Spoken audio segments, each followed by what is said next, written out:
গুণ পরিমাণ বিশাল জান্নাত, অথবা তোমার জন্য পৃথিবীর 10 গুণ পরিমাণ বিশাল জান্নাত রইল।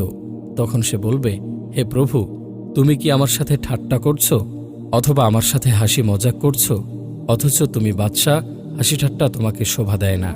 বর্ণনাকারী বলেন, তখন আমি রাসূলুল্লাহ সাল্লাল্লাহু আলাইহি ওয়াসাল্লামকে এমনভাবে হাসতে দেখলাম যে তার চোয়ালের দাঁতগুলি প্রকাশিত হয়ে গেল। তিনি বললেন, এ হল সর্বনিম্ন মানের জান্নাতি।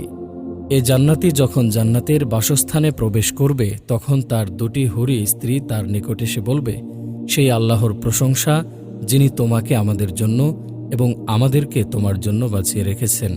তখন সে বলবে, আমাকে যা দেয়া হয়েছে তা অন্য কাউকে দেয়া হয়নি। মুসলিম। বিচার দিনে মুমিনরা মাত্র জোহর থেকে আসরের সময়কাল অবধি অপেক্ষা করবে। অতঃপর তাদেরকে জান্নাতে প্রবেশাধিকার দেয়া হবে। সে কি আনন্দের দিন, যেদিন ফেরেশতারা